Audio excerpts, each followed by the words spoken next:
আমি মেলা থেকে যে সমস্ত সেরামিক্সের জিনিসগুলো কিনে এনেছিলাম সেগুলির ছবি এবং রিল ভিডিও আমি অলরেডি পোস্ট করে ফেলেছি।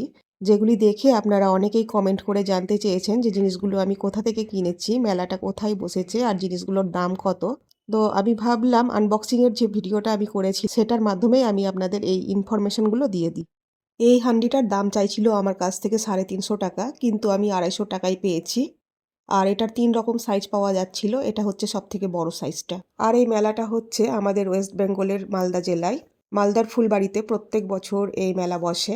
আর এই সেরামিক্সের দোকানটাও এই মেলাতে প্রত্যেক বছর বসে। আমি গত বছরও কিছু জিনিস কিনে এনেছিলাম, আর এবারেও আমি একই দোকান থেকে এই জিনিসগুলো কিনে এনেছি।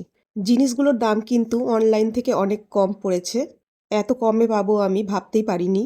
এই রেড কালারের কড়াইটার দাম নিয়েছে আমার কাছে 200 টাকা, আর এই ব্লু কালারের দাম নিয়েছে 100 টাকা। মিডিলের আরেকটা সাইজ হয়, সেটা আমি পাইনি।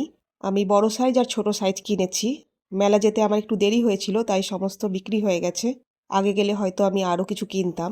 আর আমি 3 কালারের জার কিনেছি, রেড, ব্লু আর গ্রে। এই জারগুলো 100 টাকা করে বিক্রি করছে। আমি যেহেতু অনেক বেশি কিনেছি তাই আমার কাছে 90 টাকা করে ধরেছে। অনলাইনে কিন্তু এগুলোর দাম অনেক বেশি। আমি তো 90 টাকা করে পেয়ে ভীষণই খুশি। আর এই ছোট্ট জারগুলো অনেক রকম কালারের ছিল, তো আমি সবগুলো কালার পাইনি। পেলে আমি 3 রকম কালারই নিতাম, তো আমি শুধু ব্লু কালারটাই নিয়েছি। এটা হচ্ছে লোটাস শেপের একটা ধূপদানি। এটা হচ্ছে ছোট্ট কিউট একটা ফুলদানি, খুব সুন্দর ফুলদানিটা। আর এটা হচ্ছে একটা প্রদীপ। এই 3টে জিনিস আমাকে গিফট করেছে। এগুলো 10 টাকা করে পাওয়া যাচ্ছিল। তো বন্ধুরা, কেমন হয়েছে জিনিসগুলো অবশ্যই আমাকে জানাবেন। আর ভিডিওটি আমি এখানেই শেষ করছি। দেখা হবে পরবর্তী কোনো ভিডিওতে। টাটা।